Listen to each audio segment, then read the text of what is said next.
السلام عليكم طلاب. طبعا حاليا نزل فيروس جديد اسمه جذر القردة. هذا الفيروس شوية خطير، فهو حاليا انتشر في بعض الدول، ولا سامح الله لا يقول هذا المرض دخل للعراق، ومثل ما دخلت كورونا ايش راح يصير؟ هل راح التعليم يرجع الكتروني؟ هل المدارس تنغلق؟ هل ايام الدوام تقل؟ بداية لحد الان ماكو اي خبر رسمي. ليش؟ لان الحمد لله لحد الان الفيروس بعد ما وصل للعراق. بس لا سامح الله اذا دخل للعراق ايش راح يصير؟ راح يندمج بين التعليم الحضوري والتعليم الالكتروني، شلون ما صار بسنه 2021 او بسنه 2022 ما اعرف بالضبط. المهم من دمجوا وسووا الدوام 3 ايام يكون حضوري، ويومين يكون الدوام الكتروني. يعني احتمال جدا كبير انه ذا الفيروس دخل للعراق وانتشر يطبقون هذا، يعني 3 ايام يصير الدوام حضوري ويومين الكتروني، شلون ما صار بسنه 2021 او بسنه 2022. بس هو كشي ثابت اذا هذا المرض دخل، هذا المرض همين راح يسوون مثل ما سووا بوقت كورونا. همين راح يطلع يلبس كمامات، عدم ملامسه شخص، عدم المخالطه وهاي الامور، يعني مثل ما صار بوقت كورونا. والعدوى من هذا الفيروس او انتقاله راح يكون اخطر من فيروس كورونا. شلون يعني؟ يعني العدوى مالته تصير حتى لو انت ملامس حيوان، يعني مو شرط الا تلامس بشر منعدي بهذا المرض، مو مثل كورونا. لا، حتى لو لازم تلزم هذا الشخص تلامس حيوان، او تلزم ملابس هذا اللي كان طالع وهاي الامور. يعني من اقل شيء هذا المرض انت راح تنعدي به اللي هو جذر القردة. والصحة العالمية وزارة الصحة تعلن حالة التأهب من هذا المرض. يعني من تطلع البس كمامة، اذا تشوف شخص مريض لا تلامسه ابد، لا تتقرب له، وهاي الامور.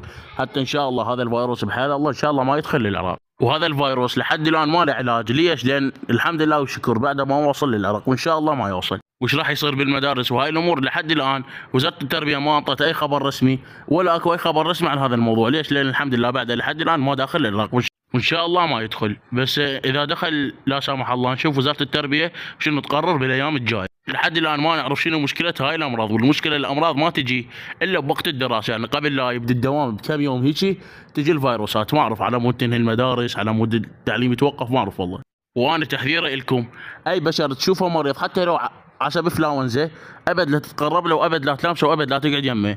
والحيوانات ابتعد عنه، يعني مو شرط الا من القرود يلا ينتقل، لا من اي حيوان. يعني قصدي مو الا من القرود يلا هذا المرض ينتقل لكم، من اي حيوان، من بزون، من اي حيوان بشكل عام ينتقل هذا المرض اذا كانوا مريضين فيه. فالافضل انت ابد لا تتقرب للحيوانات، ولا تلامسهن، ولا تلزمهن، ولا هالامور. واي بشر تشوفه مريض ابد لا تقعد يمه ولا تلبسه، نصيحتي لك. يعني هذا المرض ينتقل من الانسان ومن الحيوان همات، يعني مو بس من الانسان مثل ما كان يصير فيروس كورونا. وحتى عن طريق الاكل والشرب الملوث هم ينتقل هذا المرض. راح اقول لكم عن اعراض هذا المرض. اعراضه يصير عندك الم بالعضلات، والم اسفل الظهر. بعد مرور 5 ايام من هذا الالم راح تقوم تطلع لك حبوب كبار بايدك، وينتشر بكل جسمك هماتين، مو بس بايدك، حبوب كبار تقوم تحك بيهن حكه شديده تصير عندك منها لمده اسبوع وتتوفى. هذا المرض حال مميت، فتحذروه على مود هذا الفيروس ان شاء الله بحيل الله ما يدخل العراق. يعني لا احد يخلي بباله انه الخبر عادي وما راح المرض يدخل العراق، لا، مثل سالفه كورونا بالضبط. ماتين فيروس كورونا كان بالصين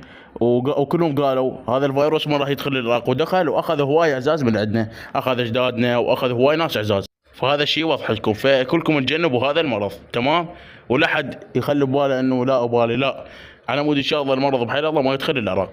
طبعا قبل لا انهي الفيديو احب اشوف رايكم بالتعليقات، فقولوا لي بتوقعكم هذا المرض هل راح ينتشر، هل ما راح ينتشر، هل يدخل العراق، واذا دخل العراق ايش راح يصير بالمدارس. وهل وصلنا لنهايه الفيديو كل التوفيق ان شاء الله. لا تنسوا تشتركون بالقناه، واجيكم ان شاء الله فيديو ثاني، ومع السلامه.